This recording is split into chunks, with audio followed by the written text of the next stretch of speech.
We come to the 12th presentation. This is a photograph of a scientific wizard taken just a few months ago. John V. Milewski from Los Alamos National Labs, retired and now living in Albuquerque. This reads, "To my longtime friend Roger Weir, the wizard of words with electricity, from John Milewski, the wizard of the new science of magneticity." He recently, this is dated August 2nd, 2009, delivered at the Extraordinary Technology Conference. You can get it on the web at teslatech.com. Room temperature superconductivity and magnetic monopoles. He also has done a DVD, Growing Gold. He pioneered the engineering of new materials. He did a pair of handbooks. This is the Handbook of Reinforcements for Plastics, done in 1987. To my friend Roger, may the information in this book reinforce your understanding. And the complement to it is Handbook Fillers for Plastic. And of course, to my friend Roger, may the information in this book fill you with truth. And the only book that I ever agreed to do cover blurb for was the book that Milewski edited called the Crystal Handbook, which was a very large workbook. And he was involved in transforming the way in which the understanding of engineering materials began in the late 1970s, early 1980s, to take a new threshold. And the new threshold was fortified because in that time period, from the late 1960s to the early 1980s, was the third great era in physics and in mathematics in the last several hundreds of years. We learned then of some of the limits that phenomenality exhibits, and correspondingly the limits of our symbolic structure of thought. And it was a not a rude awakening, but a rough awakening in the sense that we realized that we had come to a very dangerous and potentially depressing chasm. And one of the qualities of that chasm was a feeling that everything that had been done before was a failure. Because not only were there new things to find out, there were retrospectively convincing indications that what we had counted on having found out was again unfound out. This is a phenomenal transform into the Newman area of dimensionality, which is consciousness.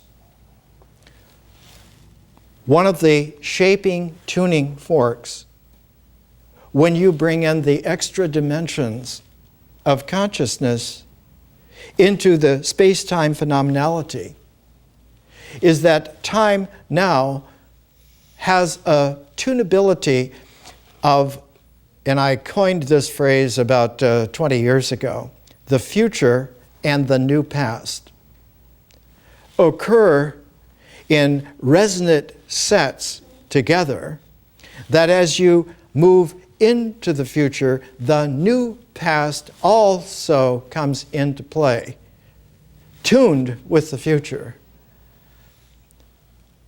So that in doing visionary work of moving into actually a future threshold, the present moment vanishes. And as the present vanishes, it was the accumulative sum of the past. And so the past becomes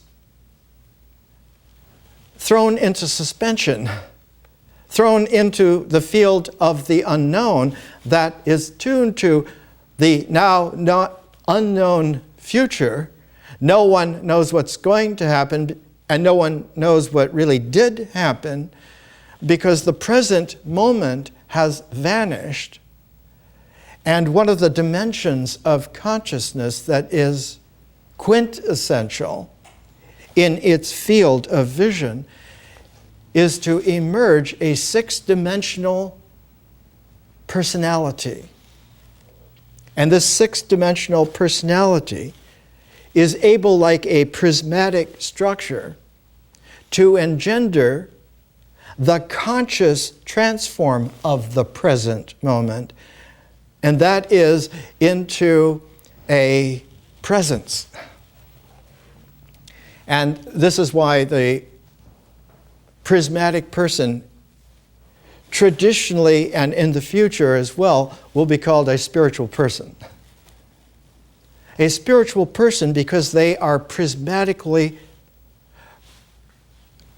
home to presence, and that presence has a cosmic dimensionality. In ancient times, it was called the presence of God. The whole purpose of spiritual endeavors was to make shapes of invitation and of welcome that could be filled by the presence of God. One did not worship idols or go through habitual structures for themselves, but to shape the circle that is open. And through that opening, the presence is able to engender. In American Indian lore and wisdom, when babies are born, they have a soft spot at the top of their cranium. And the spiritual maturing must be so as to not close that off. If your skull, housing your brain, is able to have this permeable membrane, one now can send an inner voice out through that and receive the presence back through that. And so by sending a voice, the voice is not only heard but responded to.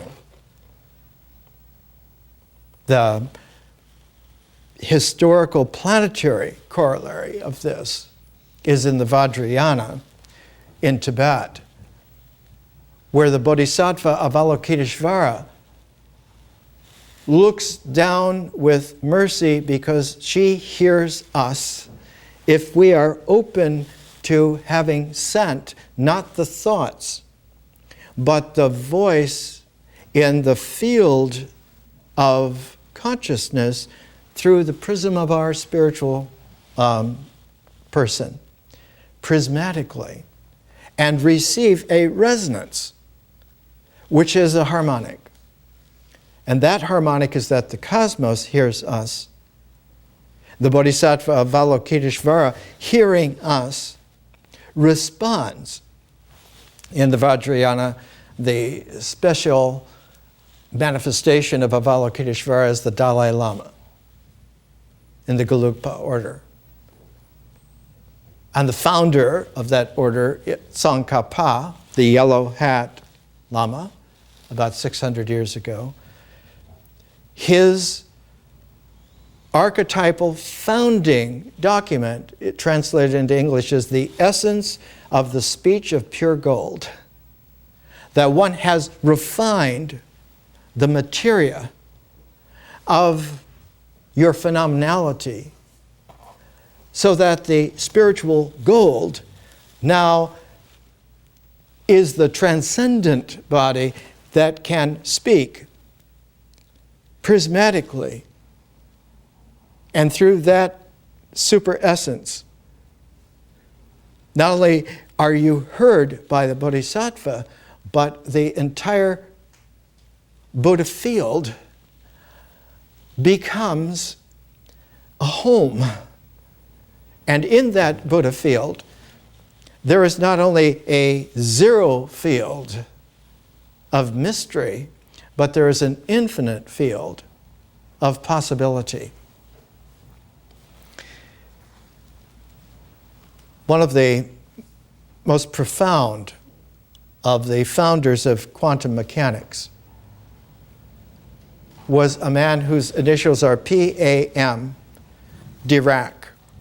A biography was just published a few weeks ago, The Strangest Man, The Hidden Life of Paul Dirac, Mystic of the Atom.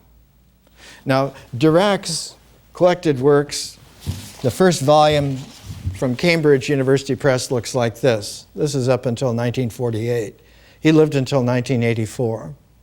His fourth edition of the first great textbook on quantum, the principles of quantum mechanics, the fourth edition, 1957, the first edition, 1930. In the fourth edition, we read, the main change from the third edition is that the chapter on quantum electrodynamics has been rewritten.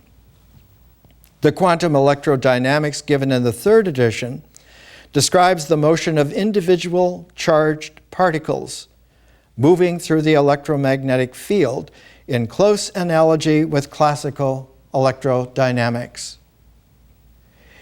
It is a form of theory in which the number of charged particles is conserved, and it cannot be generalized to allow a variation of the number of charged particles.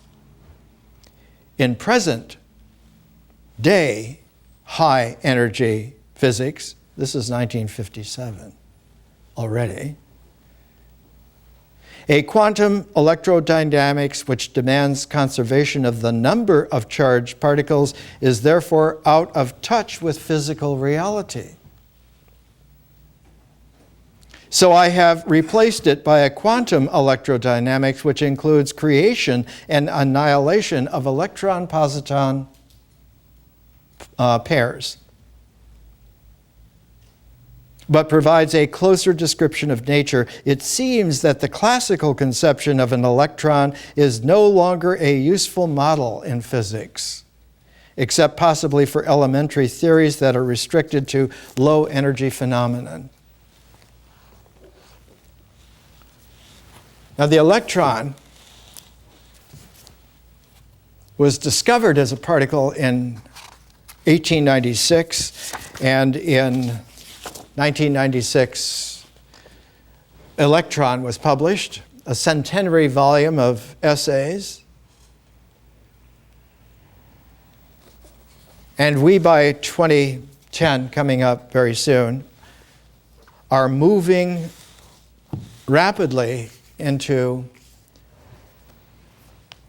a dimensional threshold where what is looming before us almost immediately is what Michio Kaku has called the 10-dimensional hyperspace. No longer phenomenal exclusively, and also cannot be encompassed by consciousness in its traditional extension and expansion, but requires something further, something more. The next series will be called the Parayana, which means the way beyond. Because a 10-dimensional hyperspace is so many orders of dimension above phenomenality that phenomenality are children's play blocks with letters and numbers on them compared to arithmetic, compared to mathematics, compared to what is rapidly here. Something further. The great discoverer of the electron was J.J. Thomson. And by the time that 1923 rolled around, he was invited to Philadelphia to the Benjamin Franklin Institute and delivered The Electron and Chemistry, a series of lectures already. At the time, it took only approaching 30 years to be able to go from the discovery of the electron to the realization that atomic structure is like a miniature solar system around the sun of the nucleus, and the electrons were the orbiting planets and moons and so forth. And The Electron and Chemistry by J.J.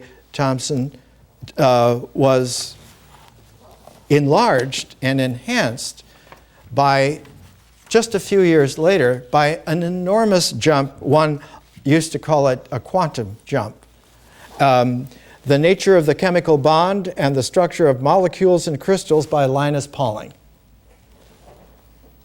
The great Caltech professor had taken a year off to go to Cornell and gave a series of lectures which became the book, The Nature of the Chemical Bond. This is a signed sepia photograph of Linus Pauling.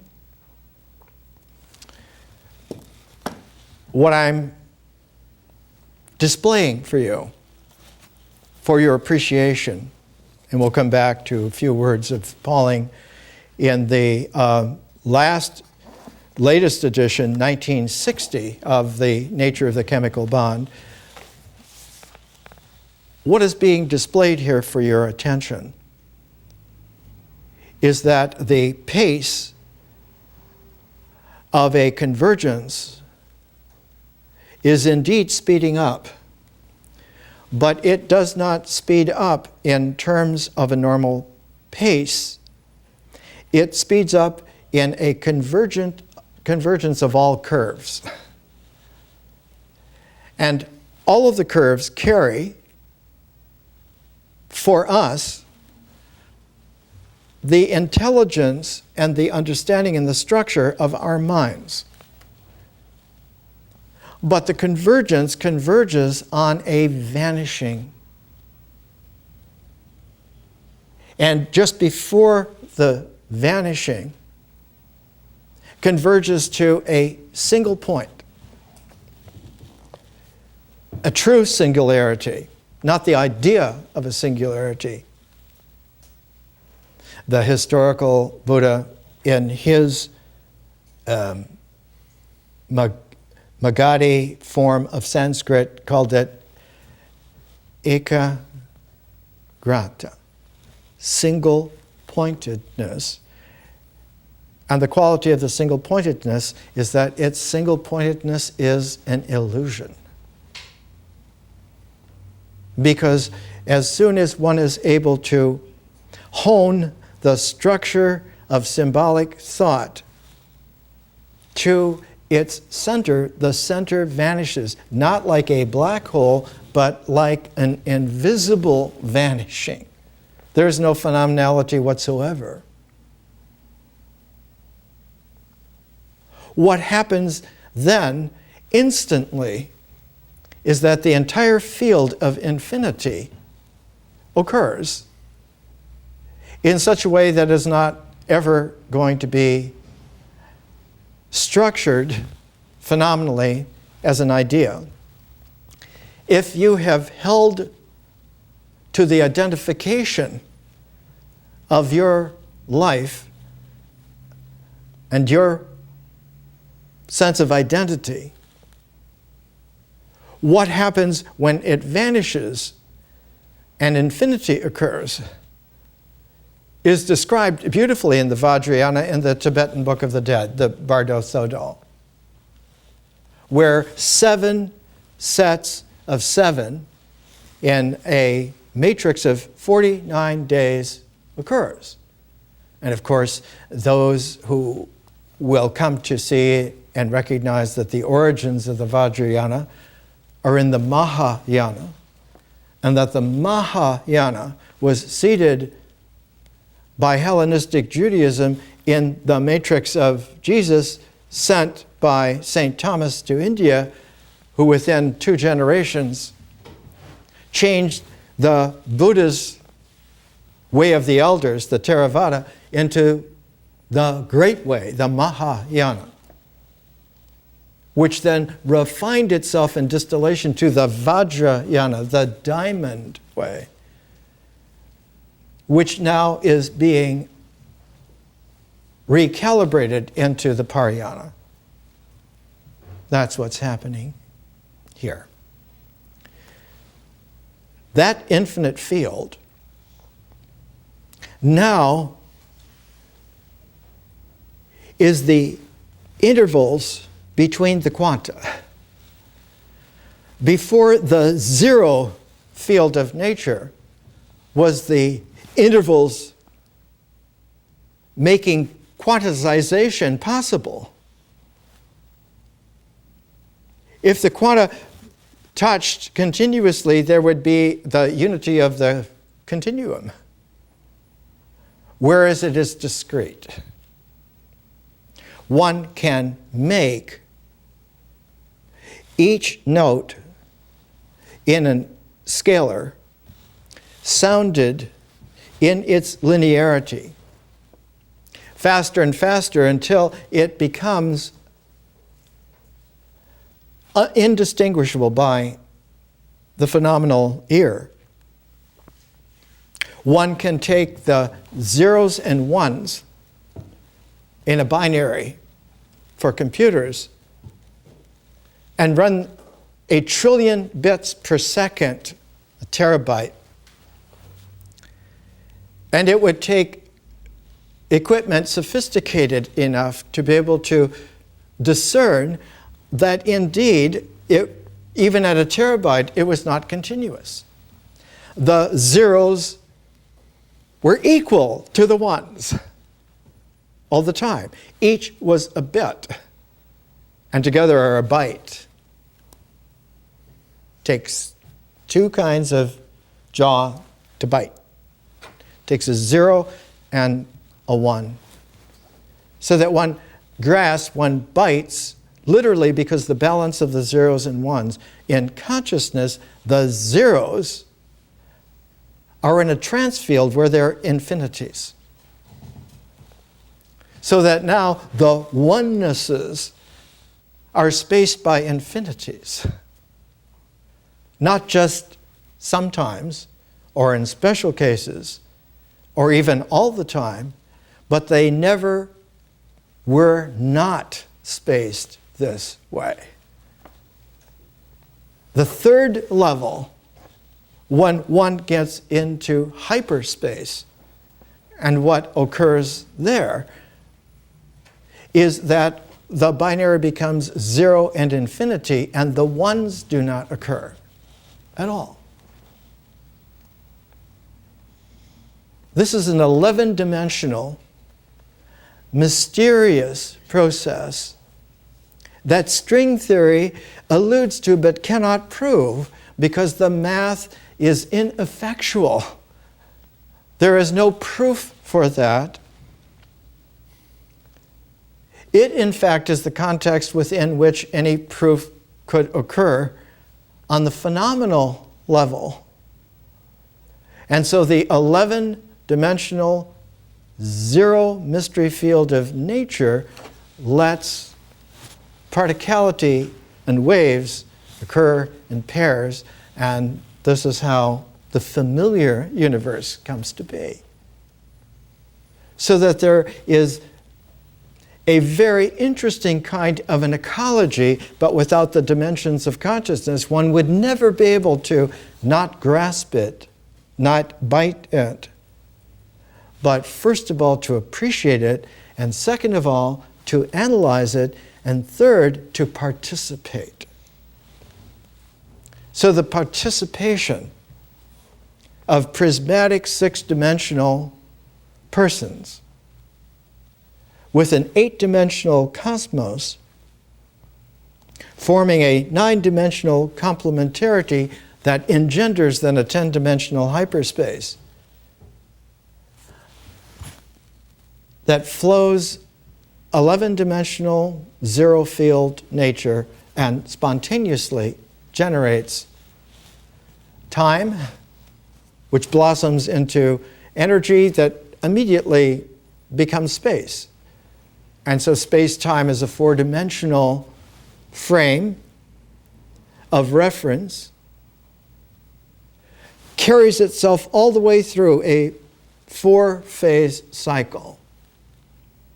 And that four-phase cycle, when it transforms, learns how to focus upon the center of the frame, which at the same time, when it vanishes, becomes the context of the frame, except that the frame momentarily also is absorbed so that it doesn't occur.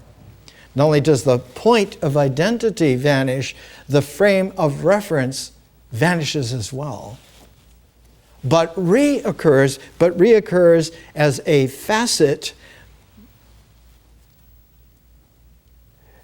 And as one learns to cut new facets, each facet will have its own perspective upon that framing, upon that picture, so that as you cut and make the jewel form, every facet of the jewel sparkles, and in the sparkle of any one of those is the exact whole of all of them.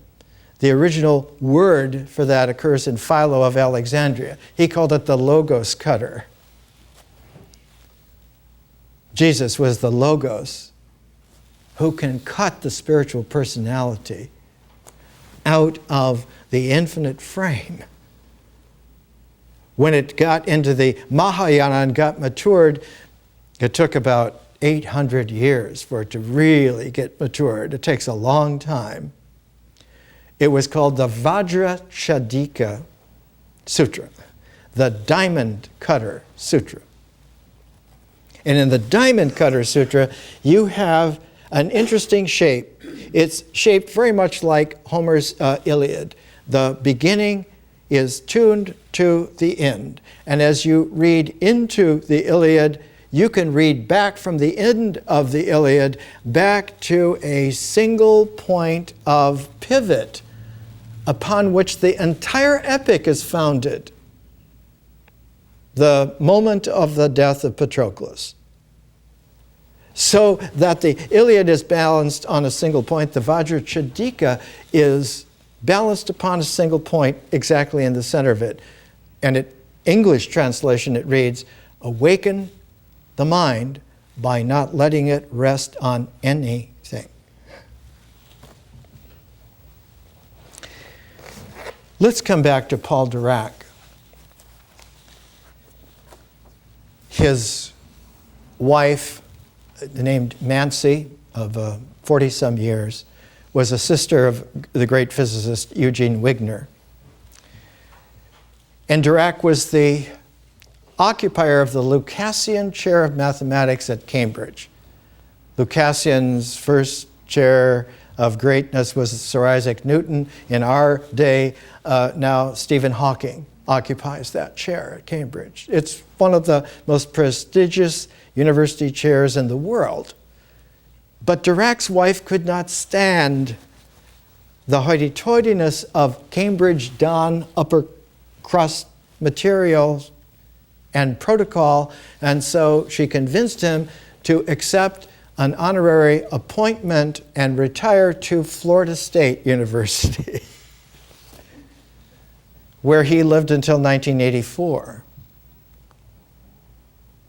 At Florida State, near the end, chapter 29 of The Strangest Man, the mystic of the atom, Paul Dirac. A Frenchman named Pierre Raymond, a courteous and articulate man.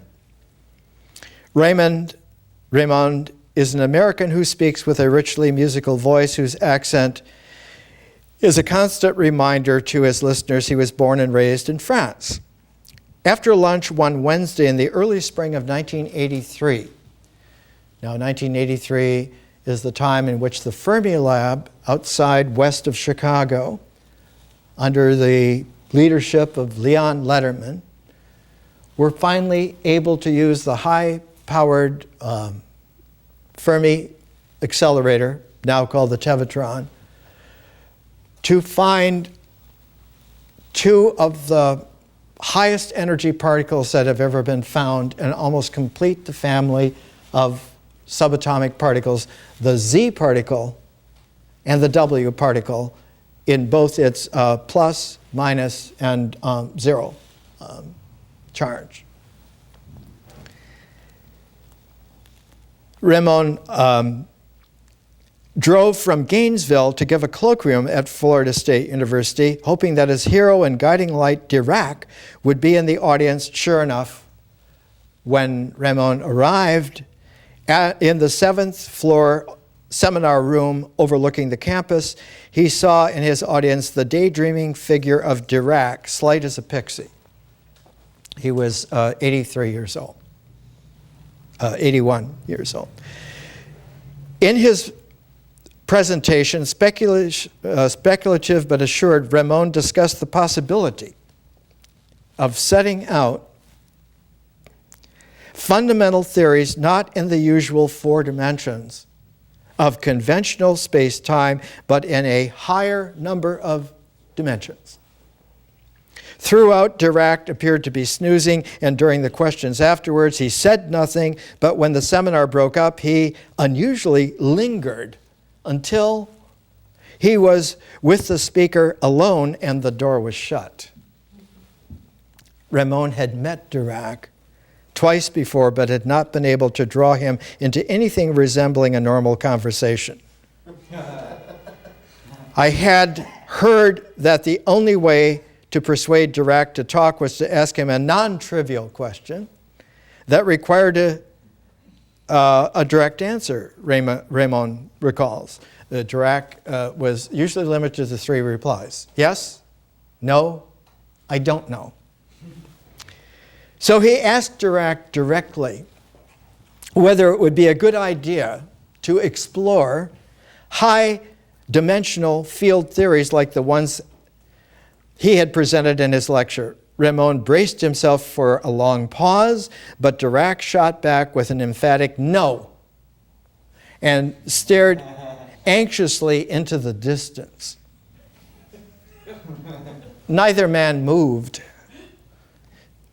It lasted several minutes. Dirac broke it when he volunteered a concession. It might be useful to study higher dimensions if we were led to them by beautiful mathematics.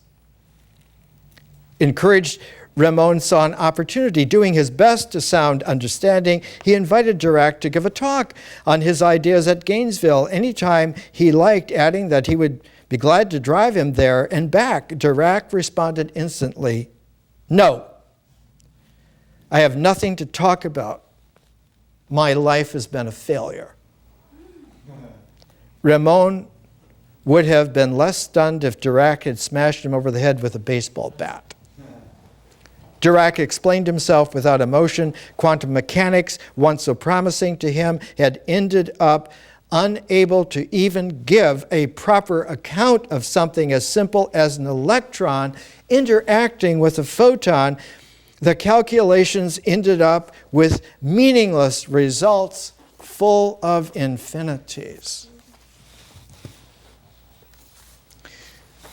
There's nothing wrong with the math.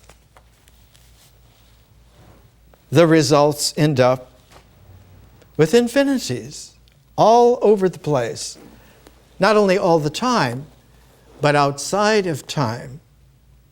outside of the ability of the mind to think it. And again, I'm reminded of the first edition of Shakespeare in 1626. All his pals got together and put together this beautiful collection of Shakespeare's plays. And Ben Jonson wrote the introduction, and he said, "Dear reader, I fear that herein you will find more wit than you have brain to grind it on." Let's take a break.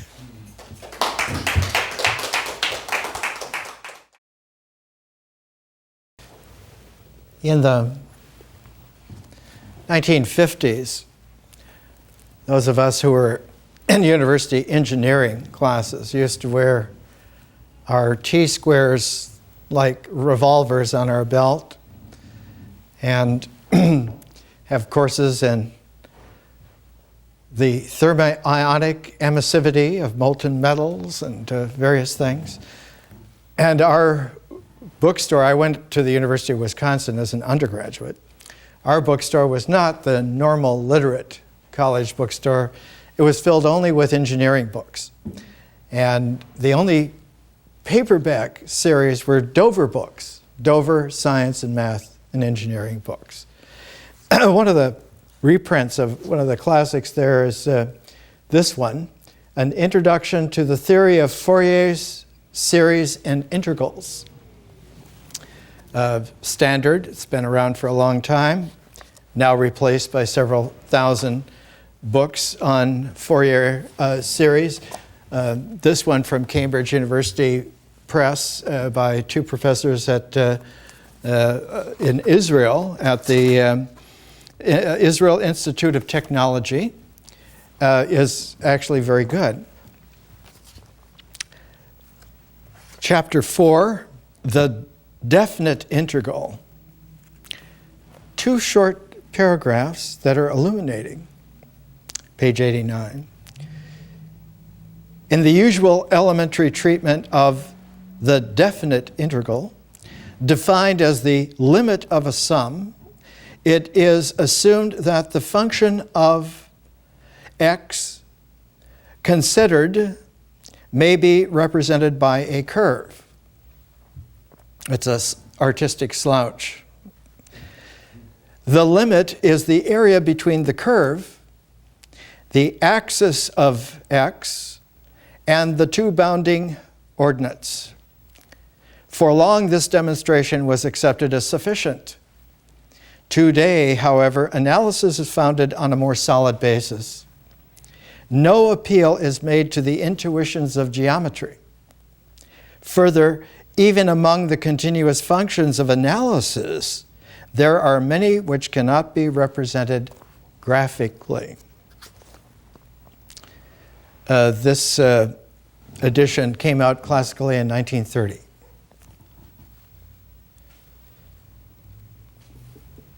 The man behind this was an extraordinary man, Jean-Joseph Fourier. Next week I'll bring a photograph of a painting of him standing with the great huge decoration that Napoleon gave him. Because Fourier is not only one of the greatest mathematicians of all time, he was one of the great savants of Napoleon's Egypt expedition. Napoleon decided that he was going to pull a secret, sudden conquest of Egypt so that he could recover the foundations of civilization and make them French. So he managed to leave with 180 ships and 30,000 men and eluded the British fleet in the Mediterranean and got to Alexandria and was sorely disappointed because Alexandria had become nothing but a slum of beggars and ruins, and quickly found a way to march on Cairo, which he took. But he sent Fourier in the meantime, because the conditions in Alexandria were so beggarly and he had such respect for the man, he got him nice accommodations in the nearby town in Rosetta. And it was Fourier who found and purchased the Rosetta Stone. Later, when the British found where the French fleet was, they, of course, did what the British fleet did in those days. They destroyed them, destroyed all the ships. So that when it came time for the great conquerors of Egypt to have to go home, the only way they could really go was, well, Napoleon being Napoleon, he invaded Syria and destroyed them and took their ships. But meantime, a whole group like Fourier had to find passage, and the only passage was through British warships. So Fourier, being a very great man, made a deal with Sir Sidney Smith, who was the commander of the British fleet, that, look, if you let us go home, because we're scientists and savants and we have all of this material, that we would like to have the crates taken back to France. And Sir Sidney Smith said, well, what is your most important possession? The Rosetta Stone. He said, well, that's the price. And so the Rosetta Stone ended up in the British Museum. But Fourier ended up in France and brought together all of the material and published in 20 elephant folio volumes the description of Egypt. I mean, elephant folio. I have 2 original prints from the description of Egypt, and I will bring them next week so that you can see the scale sometimes of grandeur. The volumes were printed on fine paper, French marbled end papers, beautifully leather encased, and in those days, the 18th century was the age of the savants, the great men who now understood through the Enlightenment and through Newton and through the exemplar of fantastic hombres like Benjamin Franklin that a single man can dwarf an entire culture. And so you had savants like Buffon who decided to index all of the animals and birds and things and would make maybe 100 volumes and lived to make many dozens of them. And so one can run across in great libraries fantastic shelves behind glass and metal screens and guards, and one can behold, this is the fantastic world. Fourier stands out in that population, and that's why one still has books published in the 21st century on his mathematics and his achievement. The Fourier transform is an operation that transforms one complex valued function of a real variable into another. In such applications as signal processing, which is indispensable for computers, etc., etc., the domain of the original function is typically, say, time, and it is accordingly called the time domain. That of the new function, frequency, which is the registry of energy, and the Fourier transform is often called the frequency domain. So the time domain and the frequency domain, representation. The frequency domain representation of the original function.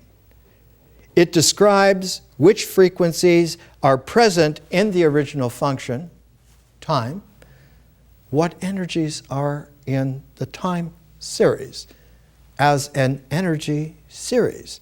And if we can measure the energy series and the time series, we get a representation correlation, which now we can apply this method to any series whatsoever. As long as we can measure and make a correlation, we can transform anything that we can identify phenomenally in its energy, frequency, its time, domain, occurrence, and we can find out anything that we want to know about anything to any degree of exactness. The French at that time loved exactness. Not only was there a Fourier transform, but his fellow mathematicians like Laplace, there are Laplace transforms, there are still books on them, etc. Lagrange, a who's who. The understanding, the term Fourier transform refers both to the frequency domain representation of a function and the process on or formula that transforms one function into another.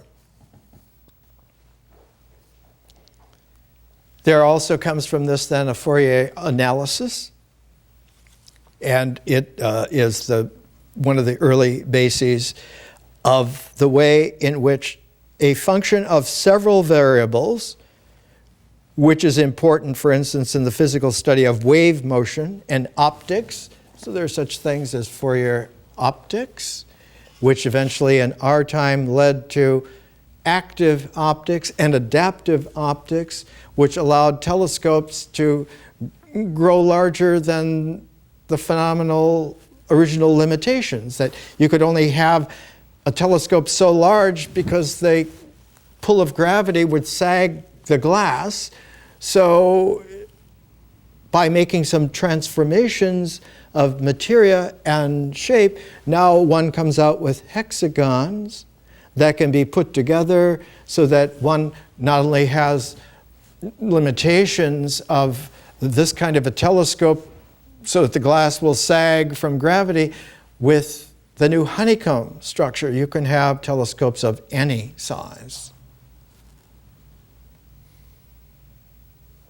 Do you know how big a room is of 30 meters? It's over 100 feet. There are telescopes being built now that are larger than that.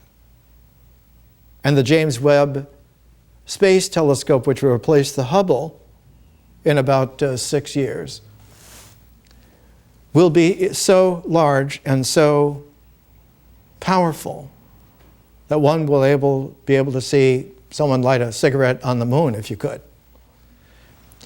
We're looking at a transform of what phenomenality without perimeters, with expansion, resonances instead of limits.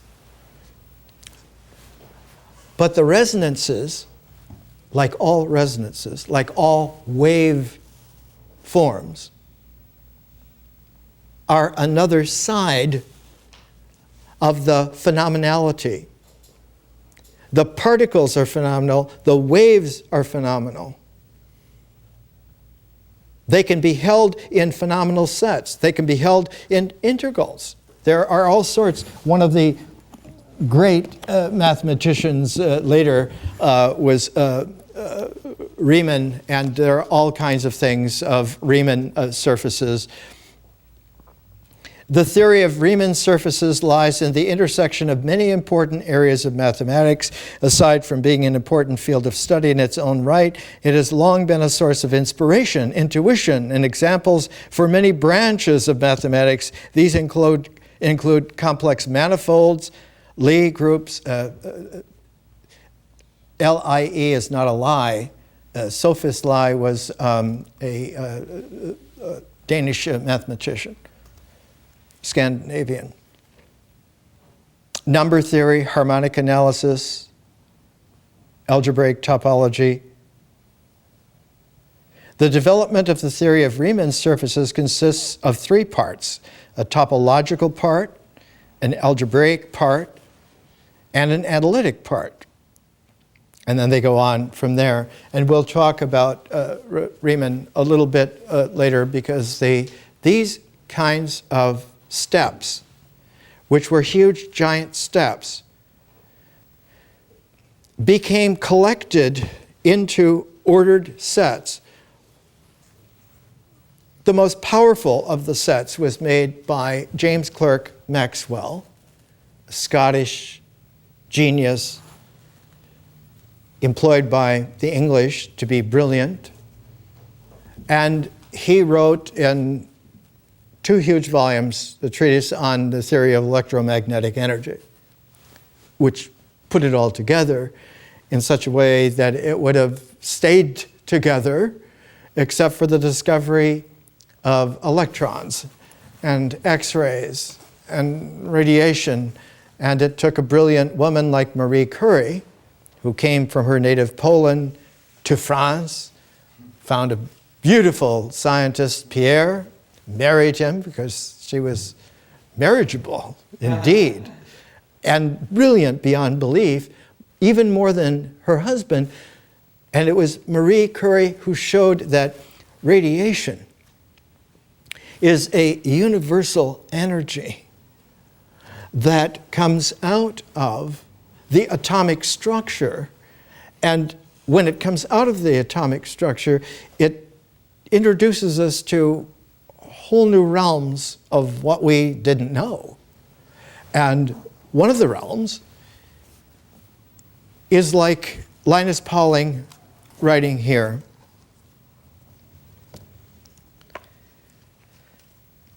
For a long time, I have been planning to write a book on the structure of molecules and crystals and the nature of the chemical bond. This was written, he gave the lecture series the year he was at Cornell University out of Caltech in 1938. The book was first editioned in 1939. Applying quantum mechanics to the structure of molecules and of cells, so that one could understand how quantum chemistry works. Because it's only a couple of generations from the discovery of the electron to this, but all of a sudden he had to go through a second edition the next year, 1940. And all sorts of things had happened in 1 year, and by 1960, he's able to write, during the period of a score of years that has passed since the first and second editions of this book were written, much progress has been made in the determination of the structures of molecules and crystals and the development of the theory of the chemical bond. It is no longer to even be able to discuss basics in a book, no matter how big it is. This was 50 years ago. We have pranced forward. To call it a quantum leap is puerile. We're skipping every year like happy children playing in the fields of the Lord. We cannot get there through any procedure in the past, and the present is an illusion. And the future will not occur unless there is a new past to resonate with it, and present becomes presence. How to do this? The template of a four-dimensional phenomenality has stamped itself on civilization so hard, so long, that it is in the genes of the way in which the brain is organized, the way in which the language is spoken, in the very way that education has evolved, in the way that politics, economics. We are in an illusion that cannot be seen because the walls of the illusion are the very reflective surfaces of the current structure of the mind. Previously, classically, the only way out was to be scared out of your wits. Terror. The Greek god Ares, Mars. Terrific. Or ecstasy. Ecstasis, standing outside of oneself. Not only making love, being in love is an ecstasis. So Venus and Mars were classic ways of being outside of the reflective limitations. But there was a third way, and the third way was wisdom. The balance of ecstasis and terrificness. But it took a very special thread to go into wisdom, and the classic way of doing this was to have dreams. And so those who could interpret dreams, who could understand dreams, became the tab by which one could learn to go outside of the reflective limitations of your mind without recourse to terrificness or ecstasis, ecstaticness. And it was in the equilibrium of the male and female. It was in the equilibrium that allowed for the species universal character to mature beyond the identity of the self-reflected mind and achieve a spiritual person quality, a personality which had several dimensions, that phenomenality that the world did not have. Had an appreciation for the radiance that is possible if you cut the phenomenal world in the right ways, that it will reveal its transcendent structure, its jewel-like qualities, its radiation, which was the energy of the beauty. And when Dirac talked about he would love to see further dimensions if they could be found by beautiful mathematics, he meant the aesthetics of a transcendental language of a math which is not limited to the phenomenality as its exclusive basis, which means then that it cannot have its integral in the mind as the stopping point. It's not the culmination point, it's not the sum point. It is the way through. We talked last week about the sequel to Alice in Wonderland is Through the Looking Glass. Alice can walk through the mirror. She can walk through the reflective confines. Lewis Carroll was one of the great mathematicians of the 19th century. He wrote Alice in Wonderland and Through the Looking Glass for his 9-year-old niece to convey to her, and it has conveyed to everyone ever since. What is beyond is not terrific or ecstatic, but is a wonderland.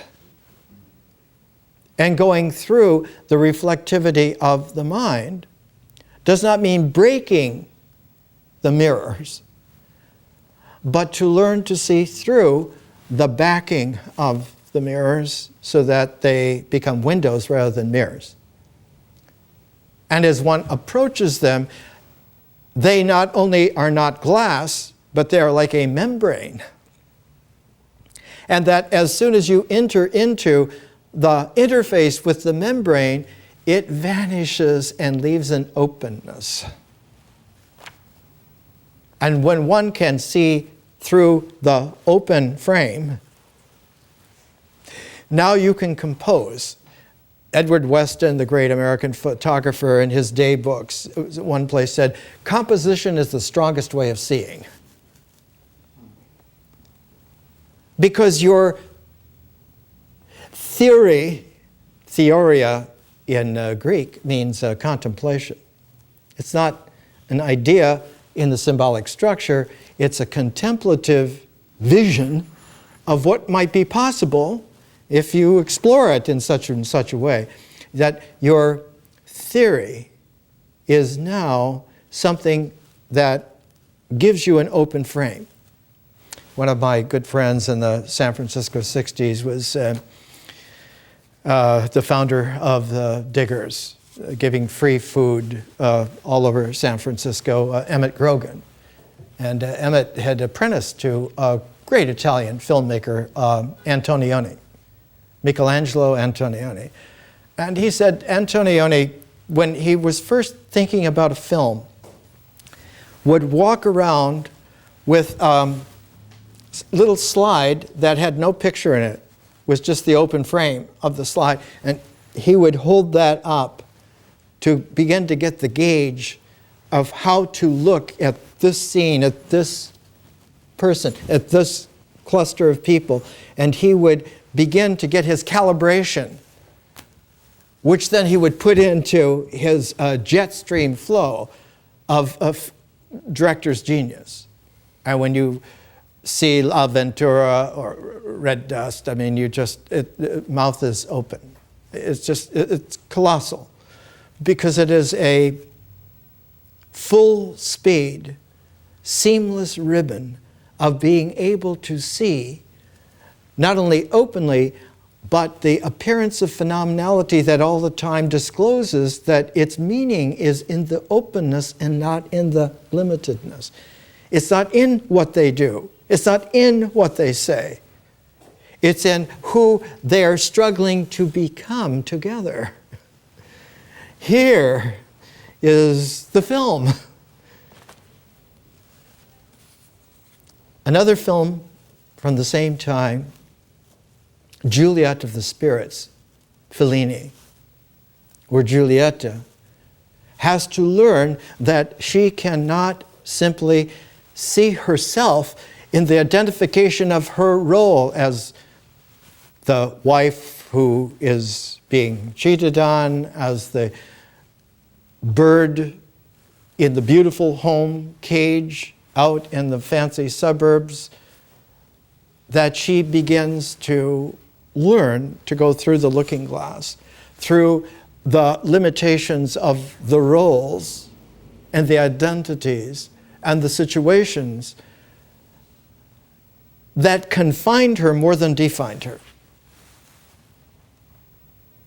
And once freed from that, is able to hear the voices of the spirits of the place who invite her to come out and play, which is the real life. We're being invited to come out and play. The invitation is not to anyone other than our character initially, because the character is born with that physicality. It comes out of the 11-dimension zero field of nature. This is why the flow of the mythic horizon of experience flows in the field of nature. It doesn't flow counting the dots of the rituals, of the stuff, of the things. You can have all kinds of things and not be who your character is. About 50 years ago, Ralph Ellison wrote a beautiful novel called The Invisible Man. A black man who no one pays any attention to ever. And he counts that he has 1,100 and some light bulbs in his place to make more light. It isn't that phenomenal things jacking up the light phenomenally makes you visible. It's that one learns to see the invisibility of the character of others in such a way that they recognize you as well. And so there's an interpenetration of spirit for those who can see each other in this extra-dimensional way. The field for this is not only the zero field of the mystery of nature, but the infinite field of differential consciousness as well. They do not blend, they weave. They are like the warp and the woof in fields, and so they are coextensive. The word that we still use is the real. The real is their coextensive weaving, called complementarity. So that the family crest of Niels Bohr, who developed the term complementarity to speak of the new quantum theory, this Tai Chi is phenomenally referred to by closed minds as the yin-yang symbol, which is pedestrian. Yin-yang are a phenomenal polarity that belong to Te.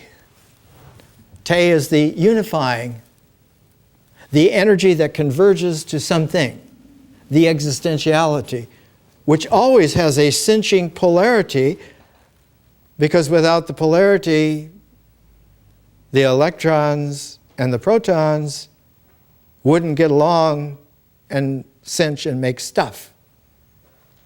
And they invite the neutron, which doesn't have the charge, but has both charges balanced, so that it can participate in that polarization. But the Te, which has the yin-yang polarity, is itself in complementarity to Tao. And Tao is the zero field of nature. Now, when you come to really beautiful, advanced understandings of transforms, like here is the four-year series in integral transforms, Cambridge University Press, just a few years ago. The table of contents begins not with section 1, it begins with section 0. Before you can get to 1, you begin with 0, but you begin not with 0, you begin with the designation 0 to indicate that before you get into the series, there has to be the identification of the context within which that series will occur, so that it will have a line. And it is the algebraic linearity that creates the integral line. Richard Feynman always hated to use other people's messy language. He called it a path integral. He said, forget all this math. I know the math. So he developed his own hieroglyphics of a higher mathematics called Feynman diagrams, which we'll look at next week. And with the Feynman diagrams, you really don't need all the complications of the math language that was founded almost entirely on phenomenality and its convergence in a phenomenal symbol thought structure. But one can go directly, jet stream, into a higher dimensionality of flow coming from someone who knows how to droodle in such ways that creatively they can find a way to express through squiggles and arrows what they see is happening in the invisible, which can't be graphed.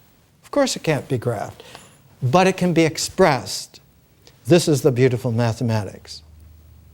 What is being developed here in these series are phases which match the four phases, the four dimensions of space-time, and that is the ecology of consciousness. And if put into four phases, like putting the four-dimensional space-time phenomenal realm into the corresponding four phases, now one has the ability to make a transform and an analytic, which was not possible before. Is it arbitrary? It is good enough to get you where you're going. In the great film from 1951, The Day the Earth Stood Still, Klaatu, the man from the flying saucer, finally gets an audience with the character playing Einstein. He's going through the blackboard and he's correcting Einstein's mathematics, and Einstein says, well, this seems like it might work, but does it work? And Klaatu says, it's good enough to get me from star system to star system. That will do for now. Let's become interstellar, and by then we'll be able to really refine bread into croissants. A good chef knows if you take the dough that you make your bread and you roll it out super thin and you butter each super thin and put it together, instead of getting a roll, you will get a croissant, because the butter will lubricate and each layer will flake in such a beautiful way that you can serve it with something else that is as refined as that, champagne, which at one time was water and became wine and now is the champagne.